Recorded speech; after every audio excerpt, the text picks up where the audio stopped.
మాచర్లపట్నంలో స్వర్గీయ నందమూరి తారక రామారావు వర్ధంతి సందర్భంగా ఎన్టీఆర్ విగ్రహానికి పూలమాలలతో నివాళులర్పించారు. మాచర్ల శాసనసభ్యులు జూలకంటి బ్రహ్మానందరెడ్డి. అనంతరం ఎమ్మెల్యే జూలకంటి బ్రహ్మానందరెడ్డి మాట్లాడారు. తెలుగువారి ఆత్మగౌరవం ప్రపంచానికి చాటి చెప్పిన వ్యక్తి అన్న నందమూరి తారక రామారావు అని తెలిపారు. వైసీపీ ప్రభుత్వంలో జరిగిన అవినీతి అక్రమాలపై వైసీపీ నాయకులు నడి రోడ్డుపై నిలదీస్తామని హెచ్చరించారు. 9 సార్లు విద్యుత్ ఛార్జీలు పెంచినప్పుడు మీరు మీ నాయకుడు జగన్ ఏ ప్యాలెస్లో నిద్రపోయారంటూ విమర్శించారు. ధైర్యం లేని పిరికి పందలు వైసీపీ నాయకులు అంటూ ఘాటుగా విమర్శించారు. 7 నెలల కూటమి పాలనలో ఇచ్చిన హామీలను నిలబెట్టుకుంటూ ప్రజల మన్నన పొందుతున్న వ్యక్తి నారా చంద్రబాబు నాయుడుని కొనియాడారు. ఈ కార్యక్రమంలో తెలుగుదేశం పార్టీ నాయకులు, జనసేన పార్టీ నాయకులు, బీజేపీ పార్టీ నాయకులు, కార్యకర్తలు పాల్గొన్నారు.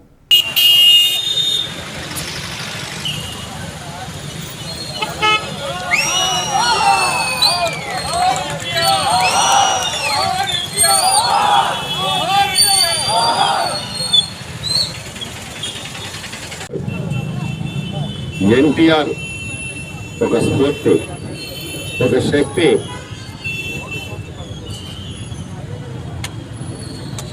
ఈ రాష్ట్రంలో ఒక చైతన్యం నింపిన వ్యక్తి. రాష్ట్ర రాజకీయాల్లోనే కాదు, దేశ రాజకీయాల్ని కూడా ఒకరోజు మరి శాసించిన వ్యక్తి స్వర్గీయ అన్న ఎన్టీ రామారావు గారు. వారి గురించి చెప్పుకుంటూ పోతే ఆ రోజు సమాజంలో ఎవరైతే పటేల్ పట్వారీ వ్యవస్థకి భయపడి బిక్కుబిక్కుమంటూ బతుకుతున్న ఆ మున్సిపల్ వ్యవస్థని ఎంతో సాహసోపేతంగా మరి రద్దు చేసిన వ్యక్తి అన్న ఎన్టీ రామారావు గారు. ఆ రోజు చాలా మంది భయపడ్డారు. ఈ పెత్తందారీ వ్యవస్థని రద్దు చేస్తే తెలుగుదేశం పార్టీ ఏమవుతుందో అని చెప్పేసి కూడా భయపడ్డ సందర్భంలో ప్రజలకు స్వేచ్ఛని కల్పించాలి, బలహీనుల పట్ల వీళ్ళ దురాగతాలని మరి ఆపాలి అనే ఒక ఆలోచనతో ఎన్టీ రామారావు గారు ఆ వ్యవస్థని రద్దు చేసి మొట్టమొదట దాస్య సుంకరాలు బ్రిటిష్ వాడి తర్వాత మరి ఆ విధమైన వ్యవస్థ ఉంటే దాన్ని కూడా నిర్మూలించిన వ్యక్తి ఎన్టీ రామారావు గారు. ఆ తర్వాత పేదవాడికి అవసరమైన పేర్కొని పోతే ఏ రోజన్నా రైతాంగాన్ని పట్టించుకున్నావా? నాగార్జున సాగర్ విమానాశ్రయం పక్కన భూములు ఆక్రమించింది రైతుల భూములు కాదా?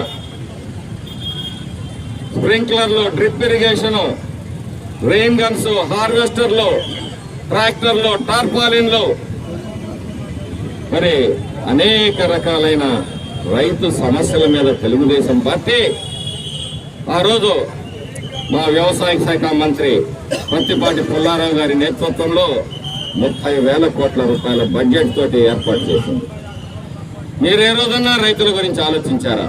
ఒక ఎకరానికి నీళ్లు ఇచ్చారా? వరిక పొడిసెల ఇస్తాను, తేల్స్తాను, లేకపోతే రాజకీయ సన్యాసం చేస్తానని చెప్పి రైతాంగాన్ని మోసం చేసిన ద్రోహిని. అలాగే వారి బాటలో నడుస్తూ ఎన్డీఏ కూటమి తెలుగుదేశం పార్టీ నిరంతరం ఆయన ఏదైతే మార్గాన్ని చూపాడో అదే మార్గంలో 1993 నుంచి ఈరోజు ఈ 42 సంవత్సరాలుగా మరి వారు చూపిన బాటలో నడుస్తూ ప్రజలకు అంకితమైన పార్టీ తెలుగుదేశం పార్టీ. చేయలేదు.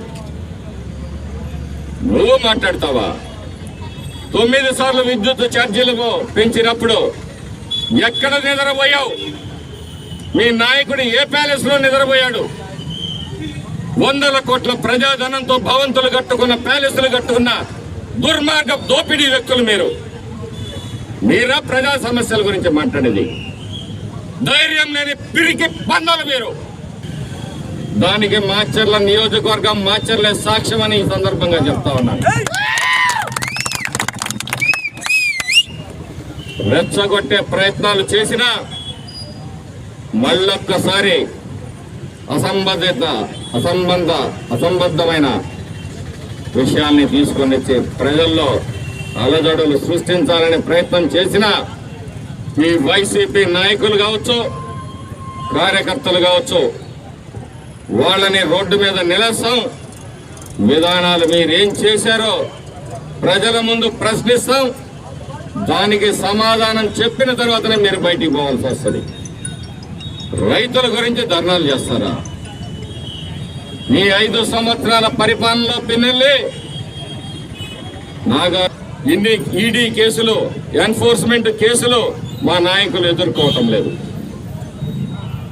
కాబట్టి ఇది ఆ మహానుభావుణ్ణి స్మరించుకుంటూ ఆ మహానుభావుడి ఆశయాలకి అడ్డం వచ్చే ఏ శక్తినైనా సరే కుక్కు రేకొడతామని చెప్పి ఈ సందర్భంగా తెలియజేస్తాం.